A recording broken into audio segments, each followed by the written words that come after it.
Hello, क्या 50,000 रुपये चाहिए? अरे तो दिक्कत किस बात की है, काम कर ना, घर पे आके ले जा। अरे कैसी बातें कर रहा है तू तू मेरा छोटा भाई है।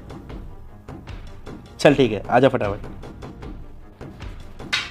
ये क्या है धर्मेंद्र, तुमने ठेका ले रखा है क्या समाज सेवा करने का? जब भी कोई फोन करके तुमसे पैसे मांगता है तुम तो अपने दोनों हाथ खोल के पैसे लुटाने लग जाते हो।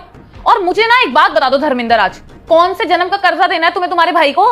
अरे भाई बताता हूँ, पहले चाय तो पिला दो पहले। तुम्हारे घर वालों का भी ना अलग ही ड्रामा है। जब देखो मुंह उठा के सिर्फ पैसे मांगते रहते हैं। कभी उन्हें कॉलेज की फीस के लिए पैसे चाहिए, कभी कोई हॉस्पिटल में एडमिट है, कभी घर का राशन खत्म है, कभी कुछ कभी कुछ। अरे उनके बहाने खत्म ही नहीं होते।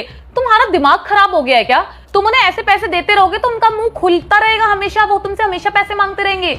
ना बोलना सीखो जिंदगी में। जरूरी नहीं है कि तुम्हें सबको खुश रखना है और सबको पैसे देने हैं। तुम मेरी बात क्यों नहीं समझ रहे हो?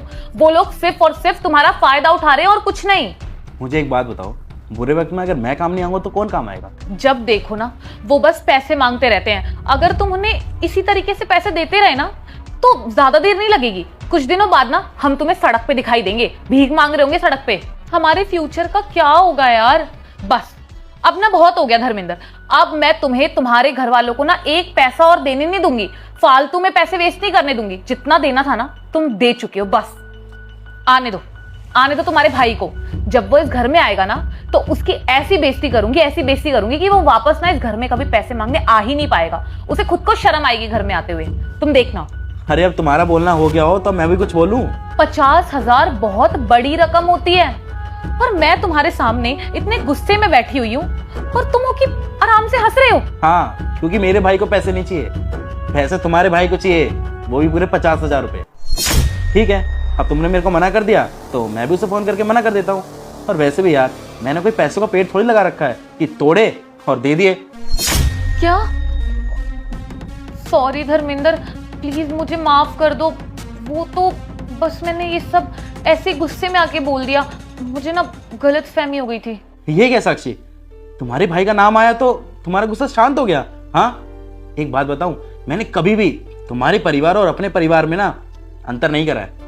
पर तुम मेरे परिवार को कभी अपना परिवार मानती नहीं। चलो ये तो तय हो गया आज कि तुम्हारी फैमिली तुम्हारी हुई और मेरी फैमिली मेरी। आज के बाद हम दोनों एक दूसरे की फैमिली में दखल अंदाजी नहीं करेंगे। अब वो जिए मरे चाहे कुछ हो, हमें उससे कोई मतलब नहीं रहेगा। और तुमने तो शादी के पहले दिन से ही मेरे परिवार से मेरे को अलग कर दिया था ना। ऐसे मैं थोड़ी बहुत मदद उनकी कर भी देता था, पर तुम्हें तो बिल्कुल भी पसंद नहीं है कि मैं उनकी मदद करूं।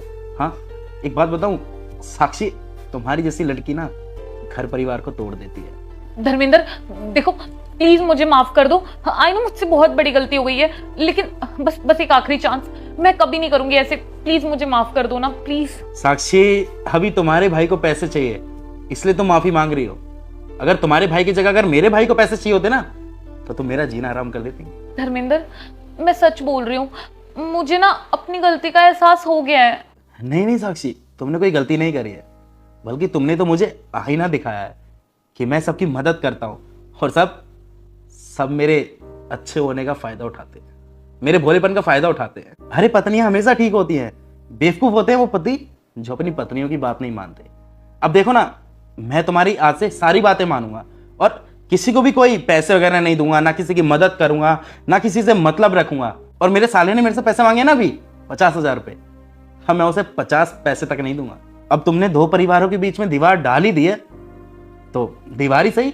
देखो मुझे ना तुम बस एक मौका दो अपनी गलती सुधारने का। पक्का मैं अपनी सारी गलतियां सुधार लूंगी।